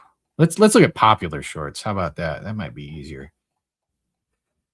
This Bush League stuff. Popular. 3 inconsistent. Jesus is a white nationalist. Yeah, that's tempting. That's tempting. I don't want to get into sociology. Mark's got this translation. Okay. Was Jesus's body left on the cross? Yeah, this sounds like a good one. Yeah, let's get some years later, when I started writing a book dealing with Jesus' resurrection. I don't know why it's black. When I was a kid, Mark's gospel that Luke is, but the problem that the early Christians had. All right, I just boomered it. Hang on, let's try this again. What did we say? Was Jesus' body left in the cross? Some years later, when I started writing a book dealing with Jesus' resurrection called How Jesus Became God, I decided, I need to figure out what did they do with crucified victims. I looked up every reference I could find in every ancient Greek and Roman source that referred to crucified victims. And whenever they talked about what happened after the death, it was always they were left on the cross. And notice how qualified that was. He only looked up Roman sources. That was it. Only ancient Roman sources, not Roman sources of like Romans who were in Judea, or like maybe Jewish sources, like that maybe they were in the Roman Empire, but they dealt with, there was a big Jewish population in the area, because we're going to find that's going to be a problem. Let's let them. I didn't find any exceptions to that, and so didn't find any exceptions to that. Well, I notice how careful he was with his words. This is bad, Bart. This is bad. This is very bad. This is very bad. Very, very bad. It's bad, Bart. I don't know what this voice is right now. All right, let's look at that. Let's test the claim. Let's test the Bart claim. All right, I got a little fancy note here. Should I share my screen? I'll just read. Anyways, got some notes in my logos here. So the objection is Romans normally left crucified victims exposed or placed them in common graves. So Jesus would not have received a burial. If he didn't receive a burial, then, no resurrection, guys. No known tomb. None of that. The Gospels are making stuff up. That's the implication, right, Bart? That's the implication. And then he said there was no Roman exceptions. No Roman exceptions. Really? Why didn't he look in Jewish context? Okay. And so maybe I will share my screen after all here. Let's, I'm going to have to stop Bart. I'm going to have to bring up logos. And then I'm going to have to do these things. I'll press the buttons. I'll do the things. Anyways, there were exceptions, especially in Jewish context and around festivals. So Philo, Flaccus, 83. Let's pull it up. I've known instances before now and of men who have been crucified when this festival and holiday was at hand, being taken down and given to their relations in order to receive the honors of sepulture. That's burial. So it's Philo, Flaccus, a Jewish source, right? It's in Alexandria. Very carefully worded, Bart. Very, very sneaky. I see what you're trying to do. You're trying to sink the prior here, but that's not going to work. And why? The festival sanctity needed to be maintained, it seems to be, according to Philo. We'll notice John 19:31. When was Jesus crucified? The day of preparation. It's Passover time, right? And so Philo tells us that they were buried. This isn't just an ordinary Sabbath here. This was during Passover, the Feast of Unleavened Bread. What about Josephus, our boy Flavius Josephus? Jewish war. You guys see the reference there. War of the Jews, 4317. Nay, they proceeded to the degree of impiety as to cast away their dead bodies without burial. Although the Jews used to take so much care of them, of the burial of men, that they took down those that were condemned and crucified and buried before the going down of the sun. Bart, why are you being selective here? Maybe in the podcast, Bart grants this. I don't know. It's just a clip, but he thinks the clip is good enough to share. And Bart is just being dishonest here. So this actually fits with Deuteronomy chapter 21, verse 22. What does the law require? That if a man had committed a crime punishable by death and he is put to death and you hang him on a tree, well, that sounds like a crucifix, his body shall not remain all night on the tree, and you shall bury him the same day, for a hanged man is cursed by God. You shall not defile your land that the Lord your God is giving you as an inheritance. Okay, so yeah. Also, we know that Rome was flexible for Jewish customs.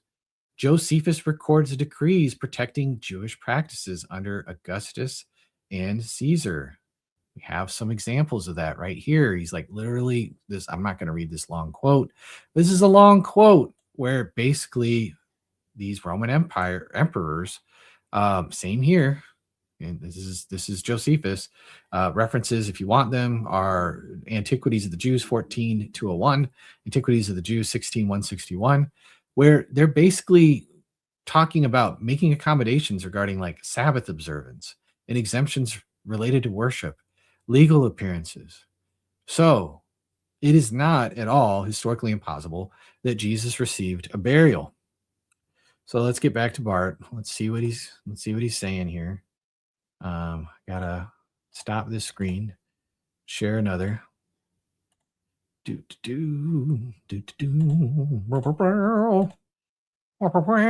Bart Elman. All right. I just decided at that point, I'm not going to go so far as he's eaten by dogs, but I will say that I think his body was almost certainly left on the cross. Almost certainly, even though we got these other, in the face of Josephus, in the face of Philo, in the face of like, these are mundane claims. That right? Like, yeah. Anyways, what are we doing, Bart? What are we doing? I suspect what happened was that Jesus then, after some days or longer, was taken off the cross and they disposed of his remains somehow. So he was buried. What they typically would have done, I think, was dig a ditch and put the body in and cover it up. I think it'd be unprecedented for this person, Joseph of Arimathea, to be given the body that afternoon. Some years later, when I started writing a book. Okay. Unprecedented that Joseph of Arimathea would have been given the body. Yeah, no, that's too strong. It's too strong, Bart. It's way too strong. Oop. All right, he's in my ear.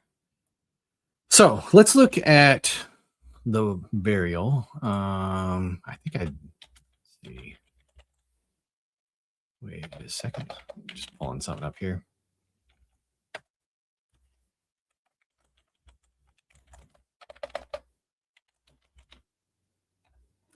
Oh, all right. We have a guest. I will get off this burial stuff. We'll bury it for now. Really lame pun intended. We'll bring up Alan. Hey, Alan, how's it going, sir? Good. How are you? Thanks for bringing me on. That was very nice. Yeah, no problem. I'm guessing it's quite open. There's no specific prompt. We're sticking with New Testament kind of reliability. Anything New Testament related, Okay. Not so much the theology, but the history. Mhm. And we could get a little, I mean, I know there's overlap. There's always overlap. But yeah, that's basically the prompt there. I can suggest a line of conversation. You can tell me if it's good enough. Sure. I'm an atheist, and the biggest reason why I don't follow Jesus from the Old Testament is because I don't agree with the moral teachings in the New Testament, specifically gay rights, women's rights, and the affirmation of slavery. Okay. Yeah. You think that would be interesting? I guess it's a bit theological, a bit moral, and maybe like. What would the Christians have done to get rid of slavery? What should they have done? Are you asking me what they could have done, and I would have been convinced? Because does Paul really? I mean, does the New Testament really affirm slavery? Are you asking me, does the New Testament really affirm slavery? Yeah, like does it like affirm slavery? I believe so. I don't think. What's your proof for that? I think most of the language, whenever it mentions slavery, it's in affirmative status, insofar as it says this is okay, this is good, continue as is. Well, can you give me chapter and verse where it says this is good? I continue as is. I can grant you that, but like this is a good thing. I retract that. There is no chapter and verse where it explicitly says this is good. Okay. I think I can only defend that it says, insofar as it says continue as is, that it's like okay. Okay. Sure. Implicitly says it's okay. Sure. So passages for that would be like Ephesians chapter 6, Colossians chapter 3, where Paul seems to say like, hey, like masters, this is how you treat your slaves. And then slaves, obey your masters, right? Okay. So I can give you that. You are aware that like Paul also talks about like if you are a slave and you can be made free, go for it, right? You know that exists in 1 Corinthians chapter 7, right? He says if you are a slave and you can get out of it, do it. Like don't remain a slave, right? Okay. Have you read the book of Philemon? At some point. I'm not going to be able to give you a good analysis. Okay. So Onesimus was Philemon's runaway slave. He ends up with Paul in prison, and Paul sends him back, but he basically pressures Philemon in a very guilt-trippy, very sweet kind of way, kind of like think like a Catholic grandma would guilt trip you into doing the right thing, kind of thing, to let him go, to free him, right? So would you agree that Paul is basically kind of setting a precedent like, hey, don't just take this guy back as a slave, like receive him as a brother? You don't think that would reflect Paul's attitude, at least to some degree, again, towards slavery? Yes. It just doesn't feel like a full-throated reprimand or sure. Yeah. But if you're saying, is this evidence that Paul, in some occasions, doesn't like slavery and wants them to be set free or to escape? I think that's convincing. Yes. Okay. And so now, what would you say the Christians should have done with slavery? Like what should they have done? Because you understand, like the whole Roman economic system was completely based on slavery, right? And Rome didn't really take kindly to any kind of something that would look like rebellion, right? Yeah. So like what should they have done in that particular situation? I'll first preface by saying that I think the highest degree of responsibility is on Jesus because he claims to be God. So I would have preferred the question, what would you want Jesus to do? But I'll answer your question immediately. Sure. I think they should have been complete revolutionists and abolitionists and fought for the right of slaves to the death. Would that have extinguished Christianity? Maybe, right? As you said, Well, Yeah. It probably would have, right? Yep. And so I understand that. And so I think we can wish like they were total abolitionists of it too. And so I think what they are doing is they're finding themselves in the situation that they're in. And they're saying, okay, this is the way that you treat each other, right? And so slaves in like the Roman times were used for sex. They were used for all kinds of mistreatment and everything else like that. And Paul is like, he's making progress. He's progressive, and he's saying, this is what you do absolutely not do. And so he's giving them a principle to where they're not going to be mistreated, but they're not going to be like, let's now revolutionize and start a revolt, when Jesus himself said, my kingdom is not of this world, right? If my kingdom were of this world, my servants would fight, right? I read that verse earlier. So Jesus didn't come to start a revolution in the sense of like, okay, we're going to pick up arms, we're going to fight, we're going to band together, and us tiny small community of Christians are going to take on the entire Roman Empire and die as martyrs for slavery. They're already dying as martyrs for other reasons, obviously, but let's just make the problem 1,000 times worse. I think they were finding themselves in the situation that they were in, and they were going, what does Jesus's command to love one another, even as I have loved you, look like in this particular circumstance, in a way that is not that is wise, right? And so I guess for me, I just don't really see the problem. Jesus talks about his kingdom being like leaven in a parable, where it's like a little bit, it's like this little thing that you put in some dough and it spreads throughout. And so Jesus's ethic of love one another even as I have loved you, I think works out over a period of time. And then you do have Christians who obviously were very strong abolitionists, and so who do eventually, when the systems are like more suitable to combat this kind of thing, they're full on 100% abolitionists, right? Does that make sense? Yes, and I hear you. I think, and they're saying that this is from their Christian ethic. They're crediting that for their motivation. Anyways, I'm sorry, I didn't mean to jump in. Go ahead. No. I hear you insofar as pragmatically it might not have been smart to do it. I mean, they were already being persecuted. You made the argument that if they were to go against slavery, it would be a persecuted times 1,000. I guess I personally disagree, but point taken. You also said that this wasn't exactly the purpose of Jesus. He wasn't there to do a moral revolution. And then your final point that at some point abolitionists did base themselves on the New Testament to be abolitionists.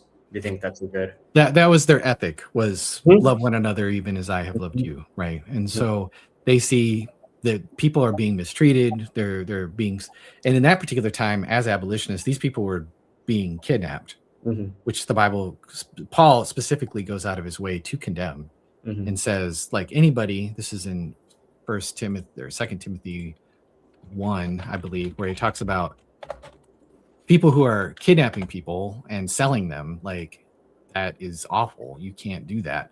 And so I don't know why I'm not finding it. Maybe it's 1 Timothy. But anyways, yeah, he's saying, where is it at here? Let's see. Slave traders is in the list here, I thought.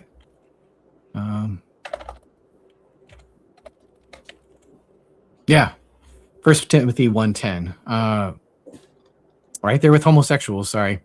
Well, for slave traders, liars, and perjurers. He says that the law is good when one uses it properly. It's not made for the righteous, but for lawbreakers, rebels, ungodly, sinful, unholy, irreligious, those who kill their fathers and mothers, murderers, sexually immoral, practicing homosexuals, slave traders, liars, perjurers, and whatever else is contrary to sound doctrine.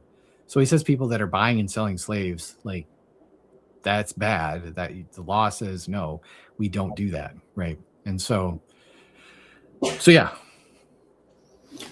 I hear you, and I think this is very reasonable. The reason why I'm unconvinced is because I feel like an all-powerful, all-just God would give a full-throated reprimand. The last verse you gave is the most full-throated reprimand that I've heard. well, so you have the Apostle Paul, who, as an example, requests that a slave be free. Yeah, the Apostle Paul also saying that if you trade slaves, like you're a lawbreaker, you're committing sin, right? And so he's saying don't participate. If everyone becomes Christian, how many slave traders are there? If they're following Paul, 0. Yeah, 0. That's abolition, basically. If you really think about it. So I don't see. This isn't one that like would bother me because I understand they're under empire. So Paul is saying like under the circumstances, this is how if this is what you do. Like you treat slaves this way, and if you're a slave, this is how you're to respond. And he's basically telling slaves that by their good works, Peter even talks about this. So First Peter talks about, is it First Peter 2? Yeah, it says, slaves in reverent fear submit yourselves to your masters, not only those who are good and considerate, but also to those who are harsh. Now, this isn't throwing away Peter's or Paul's advice, like, hey, if you can get under this yoke or out from under this yoke, do it, right? And he says, this is commendable if somebody bears up under the pain of unjust suffering because they are conscious of God, right? But it says, how does it a credit to yours if you receive a beating for doing wrong and endure it? But if you suffer for doing good and endure it, this is commendable for God. And then he talks about Christ being an example. He didn't open his mouth when he was insulted. He didn't retaliate. But instead, he entrusted himself to him who judges justly. And so what he's saying here, I know it sounds like I'm a slave, beat me. There's nothing these people could do. They couldn't go to the authorities and say, hey, this isn't right. This is bad. And so, again, they're not going to start a revolution. They're not going to bring this upon themselves. What Peter is constantly talking about, and this is the theme over and over in First Peter, where he talks about with people's relationship to the government, slaves to their master, wives to their husbands, anywhere where there's some kind of hierarchy and authority. He's saying, by your good works, show them that they might be ashamed of their evil deeds, right? He says this over and over and over again. And so that is the whole point. It says right here, so those who may speak maliciously against your good behavior in Christ may be ashamed, right? And so constantly he's saying, like, your good behavior is what they're going to see, and that's what's ultimately is going to change their hearts, right? Again, this is written during a certain context, during a certain time, when this is what they're thinking. This is the best that we can do in order to hopefully get these people to see, like, hey, this is terrible. I'm dehumanizing you. You're clearly a human being, just like we saw in like the civil rights movement. Like there was a lot of passive, non-violent resistance, right? There was mixed with violent resistance too. But it was the non-violent resistance that actually ended up winning out, right? Okay. I hear you, and I do agree that there is implicit ways that the New Testament disapproves of some forms of slavery, but I'll just end this small part on slavery so we can go on to you're good. Rights by explaining that the way this serves as a convincing argument to me is that when I test someone's claim that they're God, this is what I look for. I look for like very anachronistic, either scientific or moral truths. And if Jesus had said that, that would have been very powerful to convince someone like me. And I'm sure there's a lot of people like me. And I think that what we do observe is very consistent with just people from that era that had the morality of that era claiming to be God. I wouldn't say that at all, because the morality of this was actually revolutionary at this particular time, right? Loving your enemies treat, even when you are being mistreated by your master or whatever, that's actually, this is pretty revolutionary stuff. Like, this is actually very progressive. Like, Paul's literally saying, like, hey, like, this is the way that we treat people. We don't treat them like property. We treat them like people who are made in the image and the likeness of God.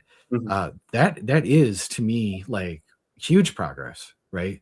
In a lot of ways. And so I see, like, this going, especially compared to the Roman handling of it, where again, they just, they're mistreating, sexually abusing slaves and doing all of these different things. And they're putting a stop to as much evil as they possibly can in the culture that they have. So we can move on to the next. I mean, maybe we'll just reach an impasse here, unless you have something else that you want to push back on. No, I think that was a good exchange, and there's a lot of verses there that I either forgot or didn't know about, so I'll look into them. But why don't we do gays' rights next? Okay. So what's your argument there? I think it is immoral to have prejudice against gay people, and in the Bible, they say a lot of things that give people credence to the idea that you can prejudice against gay people, preventing them from getting married or even just from having the relationship that they want. So where again, I'm going to go back to the New Testament again, because we're just going to stay on topic. Stay with the New Testament. So where in the New Testament does Paul say anything, or Paul or Jesus, any of the apostles say anything about discriminate homosexuals, discriminate against them? I am 80%, or show, or even, like, that you could extract kind of like what they're saying is implicitly saying that even. By the way, if you don't think that, then we might not have a discussion here, because I do believe that it is possible to interpret the New Testament and come to the conclusion that it's actually not a problem to be gay. I think that's... Well, we'll disagree there. I'm going to say homosexuality is a sin. And I think it's clear from the New Testament that it is. But where do they discriminate particularly against homosexuals in the way that you're talking about? I think that your description is all I need. So I think describing homosexuality as a sin would be discrimination. Okay. Do you think that here, let me pull up a verse here real quick.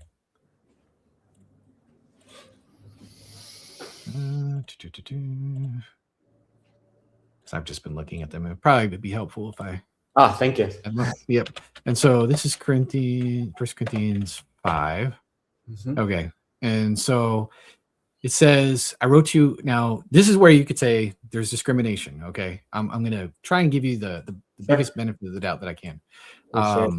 And so he says, this is Paul. He's writing to the Corinthians, and he's just dealing with a situation where there's a man who's literally sleeping with his father's wife, or I would say ex-wife.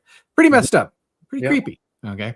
And then he says, basically, like, you're going to have to confront this man. And if he doesn't repent, you basically have to excommunicate him. If he wants to repent, he can come back. Okay.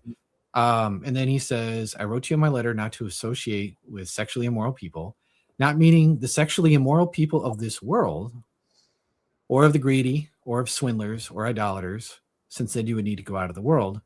But now I am writing to you not to associate to anyone who bears the name of a brother if he is guilty of sexual immorality.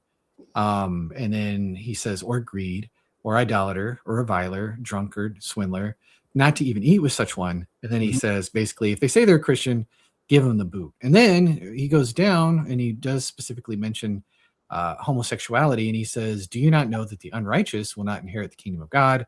Do not be deceived, neither the sexually immoral, nor idolaters, nor adulterers, nor men who practice homosexuality. And it talks about passive partners as well as, to paint a picture here, but passive partners as well as, well, you get the idea. Nor thieves, nor the greedy, nor drunkards, nor revilers, nor swindlers will inherit the kingdom of God. And such were some of you. So Paul has people apparently in the congregation that were participating in all of these kind of things, Right. including homosexuality. But then he says, you were washed, sanctified, justified in the name of the Lord Jesus Christ and by the Spirit of our God. So you could imagine this congregation of Corinthians is mixed full of Jews as well as probably mostly Gentiles. Mm-hmm. These Gentiles probably own slaves. Some of these boy slaves we know from history. I don't want to get too graphic, but they were into some funky stuff and mistreated these boys. Yeah. And they were into all kinds of other practices, apparently. Mm-hmm. I mean, you had a Roman emperor, Nero, who married a man and he dressed up as a woman when he married her. So like all of this stuff is going on, and he's saying some of you are that way, but you're not now. And you have Jews in the congregation that are like, probably like, icky, ew, get away from me. Why aren't you being stoned according to the law of Moses? And Paul's saying, no, like they're in the congregation. And so in a way, I think there is progress here, but there's also a lack of compromise. And he's not just saying, you homosexuals, you stink, but you know what? You people who are fornicating and committing adultery, come on in. He's consistent with like who can be a part of the group and who cannot. And he's saying, I don't judge the people outside of the church. You can eat with them, those people, all you want, and spend time with them, and be, you know, all of those things. But if they're gonna call themselves a brother, they can't continue to persist in these lifestyles. And he's not just picking on homosexuality by itself. He's picking on all sexual immorality or all immorality in general. So that's all that I'll say. I'll let you talk. Do you think you could summarize the argument? It sounded like you were saying, sure, homosexuality is a sin, but we don't focus on that. You know, there's other types of sinners. I'm not sure what the main argument was here. So the argument basically is there's nothing here where Paul is saying persecute homosexuals. Don't even work with them. Don't eat lunch with them, right? Don't, you know, fight against them politically or something like that and use your clout.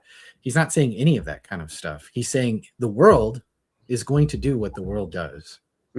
So if they're in the church, then they need to flee from all sexual immorality. And at least be like not unrepentant, but like, help me work through this, get me out of these different sins. But then the only exclusion is if somebody, like, say if somebody is in my church and they're like, I'm in a homosexual relationship now, I'm not going to repent, but I still want to come to church. We have to say, okay, these are like, you are putting yourself outside of the fellowship right now by making this choice. So I'm trying to say, like, this is where discrimination you could say is, but Paul is not saying per se, like, become a culture warrior and fight homosexuality everywhere you see it and exclude these people and not hire these people to work a job or any of that kind of stuff. So, because you said that this is like, what's the word? I don't remember your exact word, but it was basically like discrimination. And Paul's not really, I wouldn't say like discriminating per se, other than he's just saying all sin is sin. You can't continue to be in the community in unrepentant sin. I mean, I do think this is a bit more difficult to defend, just this vague notion of discrimination, but I think I can. I mean, to discriminate is to treat differently based on a characteristic, and it can be justified or not. I happen to think it's unjustified, but I think we do agree that he does discriminate against homosexuals for the sake of being homosexuals, insofar as he wouldn't let them be in his church, right?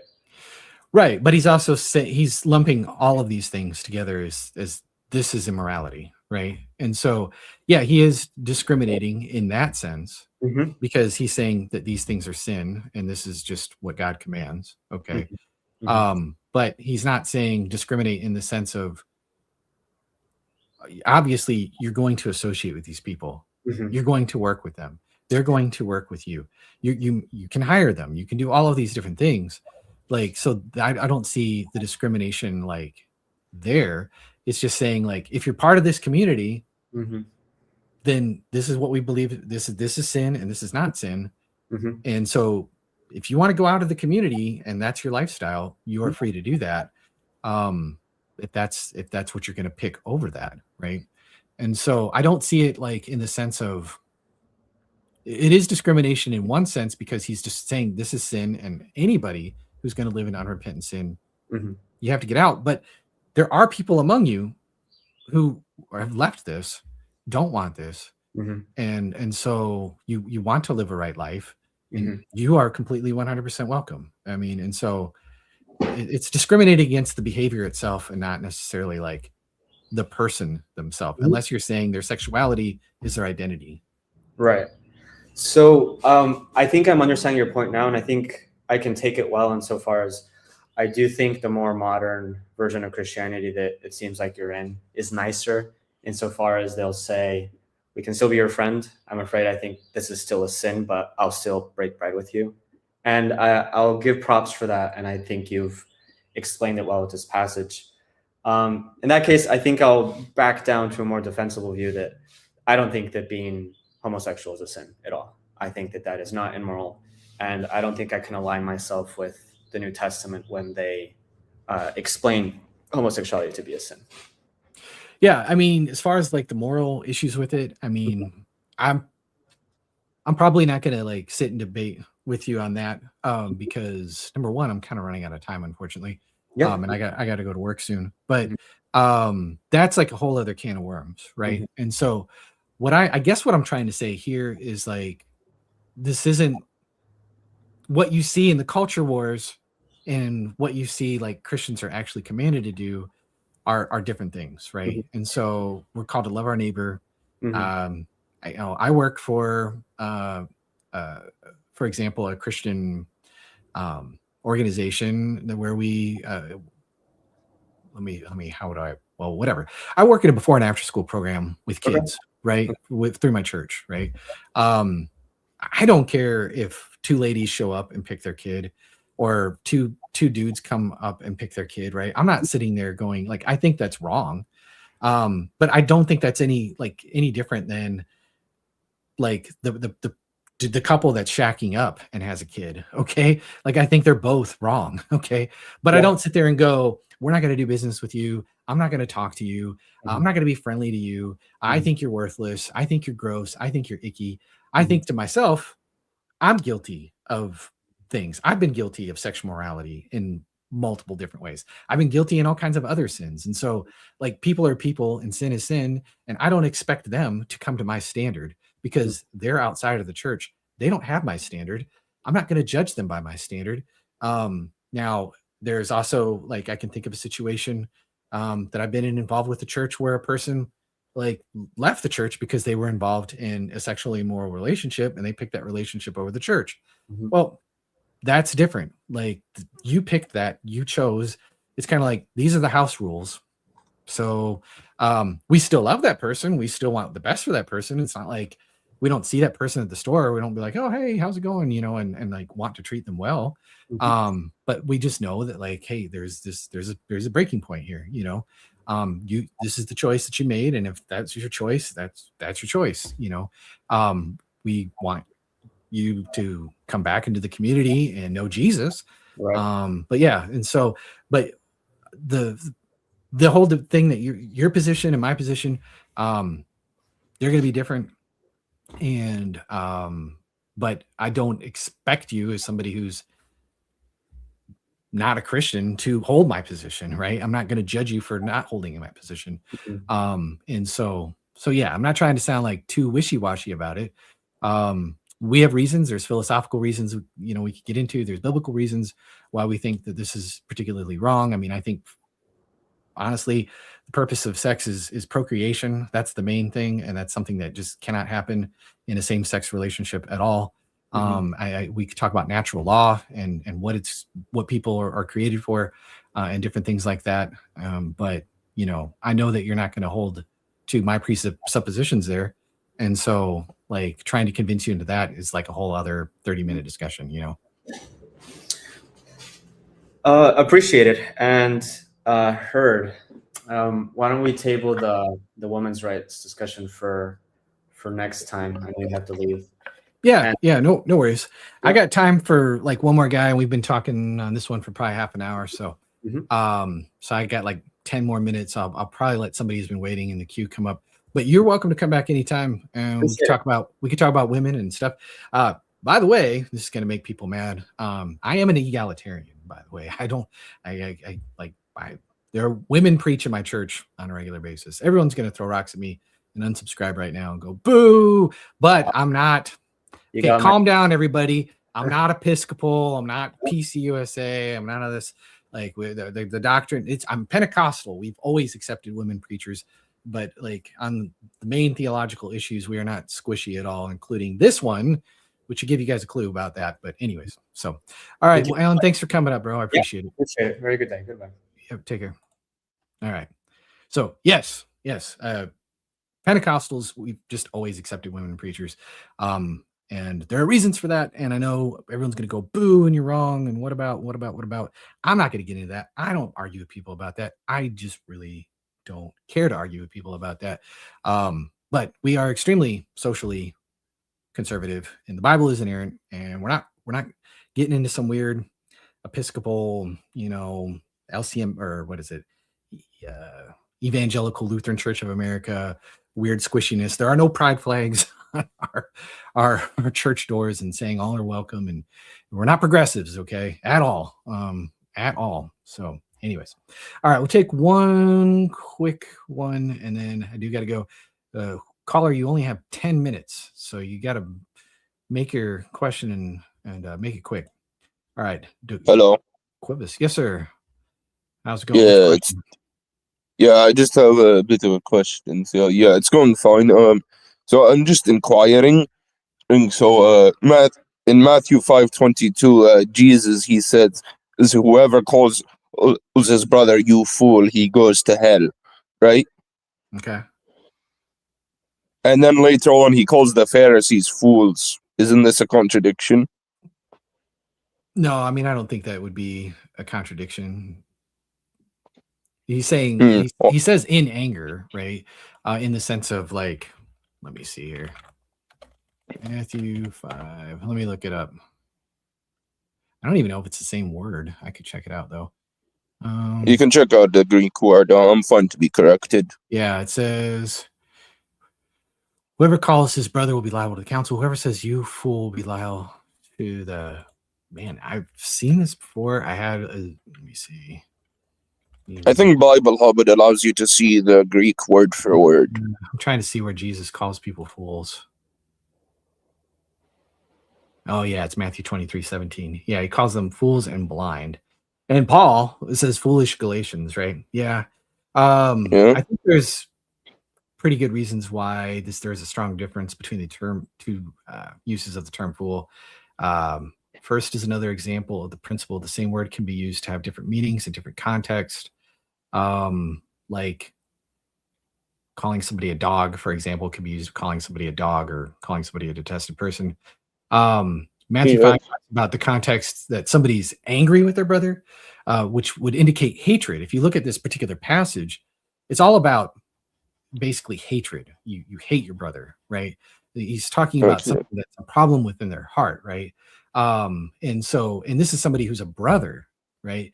And so it's like me going up to my fellow Christian and being like, you fool, you idiot, like that's wrong. He's saying, if I'm doing that out of anger, and this is the motive that he's talking about in Matthew chapter 5, is he's saying, don't murder. Whoever murders will be liable to judgment. But whoever is angry to your brother will be liable to the judgment. So he's talking about like this kind of detesting somebody in your heart, this hating them, all this other kind of stuff, right?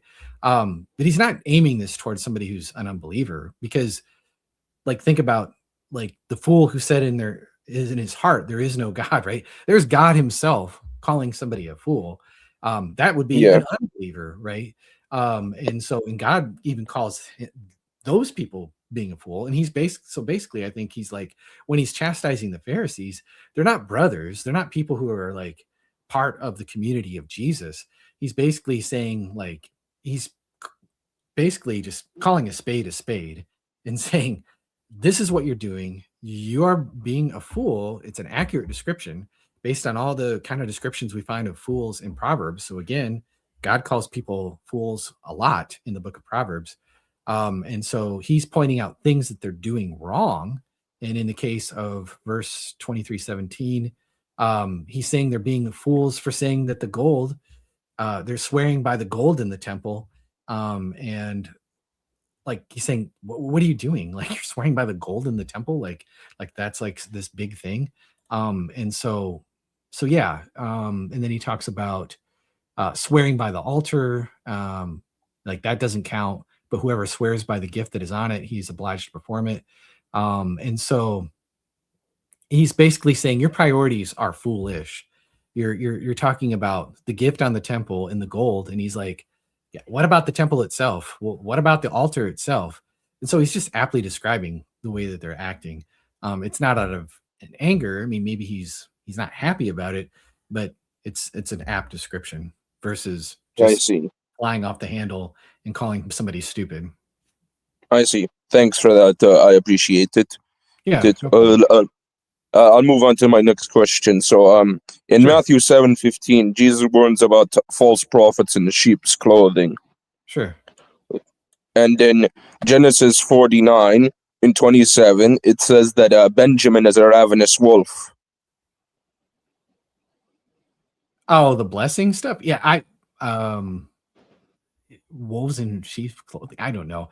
That's just a blessing that is being given. Why he's saying Benjamin is a ravenous wolf, I don't think he's saying all the people from the tribe of Benjamin are just evil or anything else like that. When he's talking about wolves in sheep's clothing, I mean, he's calling Benjamin a ravenous wolf. He's just describing, like, he's going around, he's taking territory, he's doing this. He's just describing like that particular tribe and some of their behavior. And I don't think he's describing it necessarily in like all wolves are just predators and evil and bad. I mean, maybe in this particular case, he's just taking the territory that God had promised him and different things like that. Whereas calling somebody a wolf in sheep's clothing, that's somebody who's a hypocrite. That's somebody who's a fake. That's somebody who is coming into your congregation, is claiming to be something that they're absolutely not in order to harm and hurt that congregation. And so there's like a huge difference there. Does that make sense? Okay, I see. Because I was going to also quote Romans 11:1, where Paul calls himself from the tribe of Benjamin. Oh, well, I mean, if you really want to get like big time anti-Paulian and put a bunch of verses together and all that other kind of stuff, I mean, that's kind of goofy. But Paul was accepted by the Jerusalem apostles. They had trusted him with the collection for the saints that they were giving to the poor saints in Jerusalem. They gave him the right hand of fellowship. They accepted him as a disciple. And if, let's just say, he was a Benjamite and a ravenous wolf, he said, I'm born of the tribe of Benjamin. And then he says in Philippians 3, he goes, I count that as dung, so that I may know Christ. And so he's saying that the only thing that matters to me is being found in him and not being justified by my own righteousness, but the righteousness that is in Christ. And so he doesn't care about that. He doesn't care about his ethnic identity at that point. He cares about being in Christ. I see. Okay. I'll move on to something else. I heard there was a supposed contradiction within the Gospels. It says, so what was his last words on the cross? Was it is finished or something else? Yeah. I mean, why couldn't it be all of them? Because the way that the text reads, like, it's not all happening at the same time. I actually have a video on that. If you just go under like popular video tab, there's a Muslim who makes that objection. And just for the sake of time, I'm going to probably refer you to that. But basically my short answer is, like, those describe different times at the cross. I mean, even John talks about him crying out from the cross multiple times, if I remember correctly, if I'm remembering the right gospel. Okay. Or maybe it's Luke. I can't remember. But there's nothing to say that he couldn't have just said all of the things that he said on the cross. It's not a particularly good objection. I see. And why did he say Eli, Eli, lema sabachthani? Because he's quoting the 22nd Psalm. And it even talks about in the Mishnah, the Jewish writings, that when somebody quotes the first part of the Psalm, they're applying the whole thing. He's applying the 22nd Psalm to himself.